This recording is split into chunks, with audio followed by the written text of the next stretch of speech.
অসমে দেখাৰ কথা আছে পইতা ভাতৰ জল তিনি পুৰুষৰ বল পইতা ভাতৰ উপকাৰিতাৰ বিষয়ে জানিলে আচৰিত হ'ব আপুনি পইতা ভাতক কিয় কোৱা হয় বিউটি সিক্ৰেট অফ এছিয়া বুলি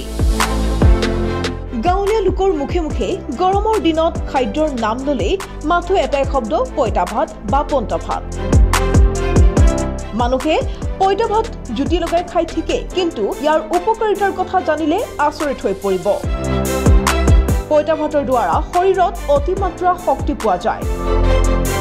অসমীয়াত এষাৰ কথা আছে পন্তা ভাতৰ জল তিনি পুৰুষৰ বল একেবাৰে সঁচা এই কথা পইতা ভাতৰ ইমান শক্তি যে এই ভাত খালে শৰীৰে যথেষ্ট শক্তি লাভ কৰে পইতা ভাতৰ গুণাগুণৰ বিষয়ে বিশেষজ্ঞসকলেও গৱেষণা কৰি কৈছে যে পানীত তিয়াই ৰখা পইতা ভাতত থকা ফেটি এচিডে ৰোগ প্ৰতিৰোধৰ ক্ষমতা বৃদ্ধি কৰে ইয়াৰ উপৰি পইতা ভাতত প্ৰচুৰ পৰিমাণে কাৰ্বহাইড্ৰেট থাকে ফেটি এচিড আৰু কাৰ্বহাইড্ৰেটৰ এন্টি ইনফ্লেমেটৰিনৰ বাবে শৰীৰত এনাৰ্জি লেভেল বৃদ্ধি হয় গোটেই ৰাতিটো ভাত তিয়াই ৰখাৰ বাবে পইতা ভাতৰ ভিটামিন ডিৰ মাত্ৰা বাঢ়ি যায়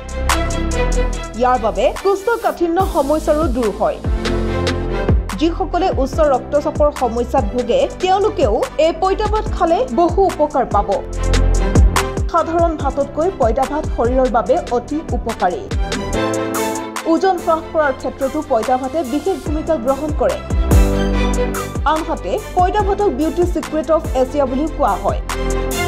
কাৰণ পইতা ভাতে কোলাজেন প্ৰস্তুত কৰাত সহায় কৰে ছালৰ ইলাষ্টিচিটি বৃদ্ধি কৰে যাৰ ফলত ছাল মসৃণ আৰু কোমল হৈ পৰে